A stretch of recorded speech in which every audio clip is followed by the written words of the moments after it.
Before we ride into today's Wild West tale, make sure to hit that subscribe button and drop a comment below. Would you have risked your life to save a stranger on the frontier? Your thoughts keep these stories alive, so saddle up and let's begin. Elias Boone was not the kind of man who went looking for trouble. Trouble, however, had a way of finding him. On the wide, windswept range, his small ranch lay cradled between the hills like a secret, the sort of place a man could disappear if he wanted to.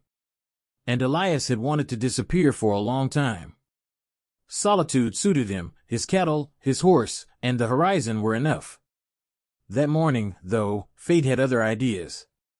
The sun was burning down from a cloudless sky when Elias heard the distant sound of shouts echoing through a canyon. His first thought was bandits. This land bred them like weeds. He spurred his horse toward the sound, not because he was reckless, but because the cries carried fear in them.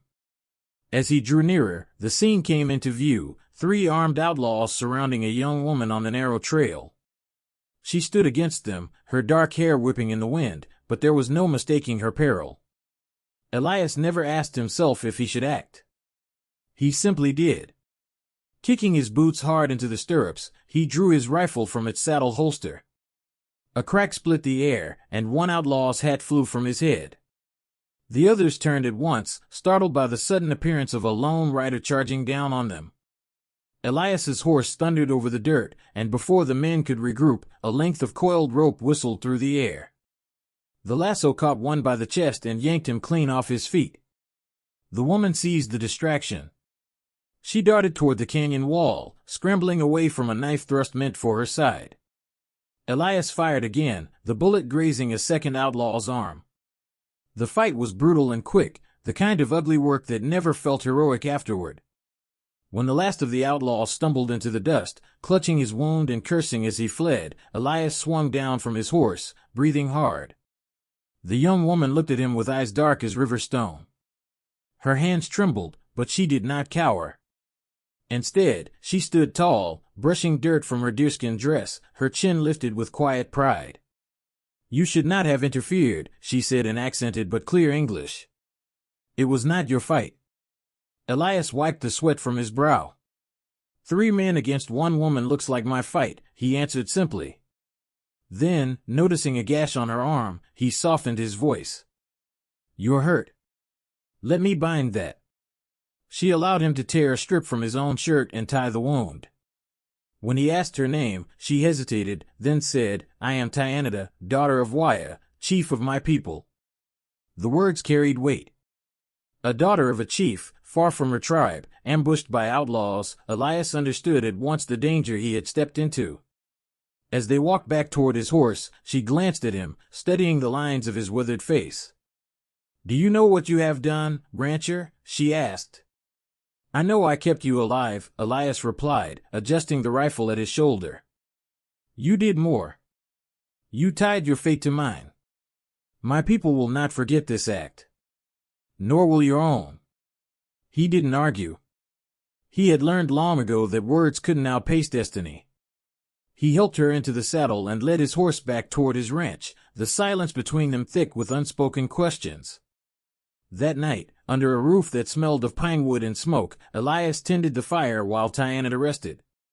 She watched him with quiet curiosity, as if trying to decipher the man who had risked his life for her without knowing her name. Outside, the coyotes sang under the stars. Inside, Elias's mind turned restless. He had lived years trying to avoid entanglement in the feuds of settlers and tribes, and now here was trouble sitting by his fire, wrapped in his spare blanket. By dawn, word had already spread. A rancher sheltering a native princess was not the kind of gossip that stayed still in a frontier town. Elias saddled his horse early, uneasy at the thought of whispers and accusations. Yet when he opened the door, what awaited him froze him in place. The rising sun glinted off a long line of riders. Dozens of mounted warriors approached his ranch in solemn silence, their faces painted, their lances gleaming. At their head rode a man broad-shouldered and stern, his hair braided with eagle feathers. He dismounted with a grace that spoke of authority. Tyanada stepped outside, and her eyes softened. "Father," she breathed. Elias tightened his grip on the doorframe, every instinct telling him to brace for what was coming.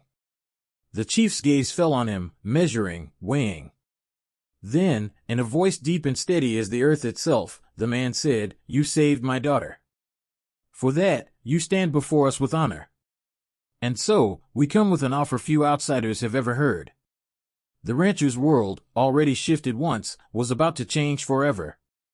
Chief Wyatt stood as if carved from the very stone of the canyon cliffs, his presence commanding without a raised voice. Elias felt the weight of his gaze, steady and unreadable. Around them, the mounted warriors watched in silence, their faces solemn, their spears glinting in the morning light. Tyanita moved to stand beside her father, and for the first time, Elias noticed the way her pride softened into affection when she looked at the chief. Whatever followed, this was not a mere formality, it was a matter of family, honor, and fate. "You saved her life," Wyatt said, his words deliberate, his tone carrying both gratitude and gravity. "Among my people, such a deed is sacred. A bond has been forged between you and my daughter. We do not let such a bond vanish into the dust." Elias's hand shifted on the stock of his rifle, though he made no move to raise it. "I did what any man would do," he replied, though even as the words left his mouth, he knew they rang hollow. Not every man would have charged down 3 armed outlaws. Not every man lived by instinct that cut deeper than fear. The chief's eyes narrowed, as if reading the truth Elias tried to hide. "We offer you blood brotherhood. To walk among us not as stranger, not as enemy, but as kin. This is a gift few outsiders have ever been given. Refuse it, and you remain a man apart, with no protection from what follows. Accept it, and you will belong." The silence stretched, broken only by the restless stamp of hooves. Tyanita's gaze lingered on Elias, imploring without words. He could see the plea in her eyes, to bridge what had always been a chasm between their worlds. Yet his own chest tightened with hesitation. Settlers already muttered about him, a solitary rancher who kept to himself. If he accepted, they would brand him a traitor. If he refused, he would sever a bond born in blood and danger. That night, Elias rode with Tyanita and her father's people into their camp.